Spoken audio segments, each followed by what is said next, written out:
So first things first, to the American people, Washington is doing it again. While you were celebrating Memorial Day, all of our men and women who gave their lives for this great nation, and you were spending time with your family and your friends, this town was cutting another crap deal that's going to put you more in debt with no real changes whatsoever. So the American people need to understand full and well, do not listen to the talking points. Do not listen to the cool phrases that are being thrown out in commercials on CNN or Fox or MSNBC, because Washington is lying again. This bill has no cap in raising the debt, just a date in the future. We have no idea what that number is going to look like. Some people are saying 4 trillion, some people are saying 3.5 trillion. This bill in year one might cut $12 billion if you just want to be generous. So who here thinks it's cool to cut $12 billion in exchange for $4 trillion? I don't think that's cool at all. This bill actually keeps the Biden baseline intact for the federal agencies.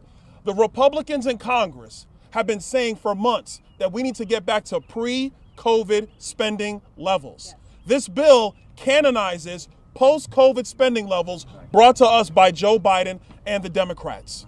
This bill keeps all of Joe Biden's policy, all of Joe Biden's spending intact.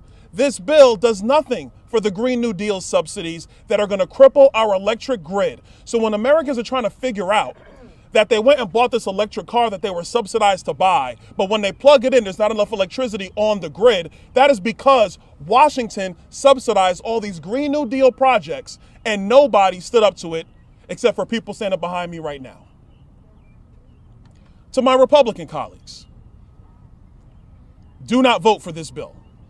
I'm telling you right now, your voters back home are going to look at you and say, why did you vote for a bill that keeps all of Joe Biden's policy in place and all you did was raise the debt ceiling? They're going to tell you, why did you not stand up and demand that they go back to the table and renegotiate this deal? These negotiations happened. Listen, in negotiations, you go through it, you figure out what comes out the other side. But now it's time for the Republican members of Congress to weigh in on these negotiations. That is why I am a no. That is why the men and women behind me are no's. That is why more and more Republicans, as they read this bill, they are no's. And I will add this last thing. It's funny that the White House's talking points are very cheery. That the White House is telling Democrats, have crocodile tears, but vote for the bill.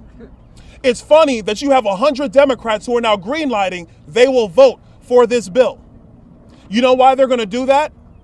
Because none of their policy is changed and they get to keep all of their spending.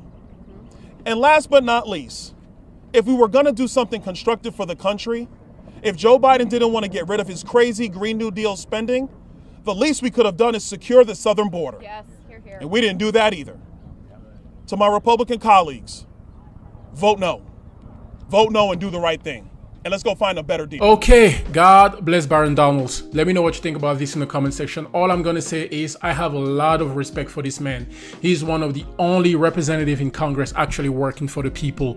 He actually cares about the population. He's the only one talking about the US border. And I can't believe the US border is still open.